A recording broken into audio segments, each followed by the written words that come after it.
اور یہی نعرہ تھا کہ لن تمسنا النار الا ایاما معدودا، چند دنوں کے لیے ہم جہنم میں جائیں گے پھر جنت میں جائیں گے۔ یہودوں کا بھی یہی طریقہ ہمارے بھی۔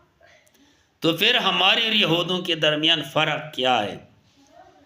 اللہ نے فرمایا قل اتخذتم عند اللہ عہدا، کیا تم نے اللہ کے ساتھ وعدہ لے لیا ہے؟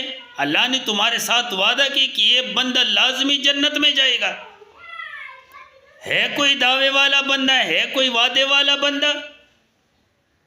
اگر ہے فَلَن يُخْلِفَ اللَّهُ عَهْدَهُ، اللہ تعالیٰ کبھی اپنے وعدے کے خلاف نہیں کرتا۔ کس کتاب میں ہے کہ فلان بندہ جنت میں جائے گا؟ ام تقولون علی اللہ ما لا تعلمون، یا اللہ پر تم لوگ ایسے جھوٹ بناتے ہو کہ تم خود بھی نہیں جانتے، لا علم میں پڑھے ہوں۔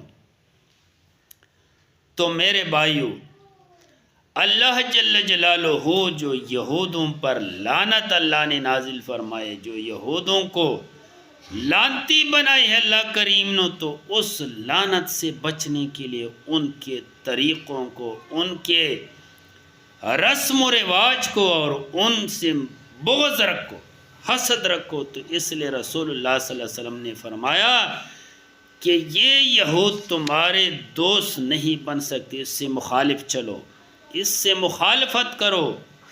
اور جو حدیث میں نے بیان کیا کہ رسول اللہ صلی اللہ علیہ وسلم نے فرمایا ہے، حدیث کا راوی ہے عبداللہ ابن عمر رضی اللہ عنہ،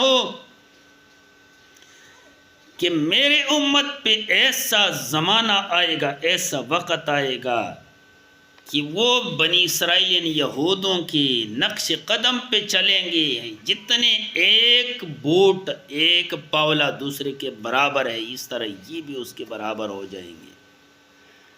اور آخری آپ صلی اللہ علیہ وسلم نے فرمایا حتیٰ کہ اگر یہود کوئی کلم ماں کے ساتھ بدکاری کرے یا کر گیا ہو، تو ہماری امت میں بھی ایسے، مسلمانوں میں بھی ایسے لوگ پیدا ہو جائیں کہ وہ ماں کے ساتھ کلم زیادتی کرے گی۔